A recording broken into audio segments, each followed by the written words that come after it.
कहवा आम हिंदू बोली संकोच भाव को एड़ेवा आम समस्ते गर्व हिंदू कहवाई सजग करुचु सशक्त करुचु संगठित करुचु। ये कार्यक्रम माध्यम सारा भारतर स्वर्ण अनुकोण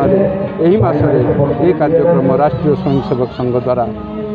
कार्यक्रम मान लगी रही पंच परिवर्तन उपरे विशेष भाव में समग्र हिंदू समाज को सचेतन कर पर्यावरण सुरक्षा स्वदेशी वस्तु पदार्थ को किपरि आमे निज भारत को सशक्त करने आम व्यवहार करवा इत्यादि आहरी 3टी जिनस अच्छी आपणकर परिवार प्रबंधन निजर कर्तव्य को किपरि देशपाई संपादन करवा यही पंच परिवर्तन उपरे समग्र हिंदू समाज को जागृत करा जाउछि। भारत आम समस्त जानते भारत एक हिंदू राष्ट्र तो ये वार्ता समस्त पाखरे पहुँचाइबा एवं समग्र हिंदू जाति को संगठित करवा तांको मध्य थिबा ग्लानि को दूर करने जो हीन मान्यता से हिंदू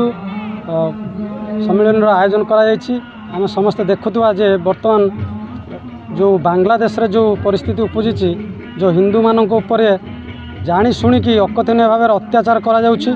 तो सही भली वार्ताटा जे समस्ते पाखर पहुँचू एवं समस्ते से विषय सचेतन हूँ आम समस्ते सर्वे भवन्तु सुखिन विश्वास करुवा बेले से माने आमर गला काटापी पछघुंचा देना तो यही सब वार्ता को से उपलब्धि करूँ समग्र हिंदू समाज उपलब्धि करी एकत्र हो यही सम्मेलन उद्देश्य। समग्र हिंदू समाज बैनर होची आज धामरा एवं करंजमाल मंडल तरफ जो भव्य और दिव्य कार्यक्रम आयोजन कराई एठी हिंदू संगठन मानकू एवं संघर जो माने कार्यकर्ता अच्छा मु समस्त धन्यवाद दूची आपण मानक माध्यम ये वार्ता साधारण लोकों पहुँचो एवं समग्र भारत वर्ष हिंदू सचेतन हेबे एवं भारत वर्ष को हिंदू राष्ट्र गठन करिबारे जेमिति राम मंदिर गोटे आंतर्जातिक आंदोलन में परिणत होता है आम राम मंदिर प्रतिष्ठा कले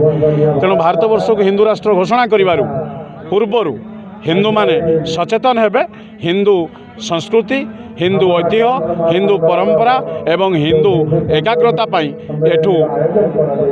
व्यापक भाव में प्रचार प्रसार करेंगे यह ही काम्य।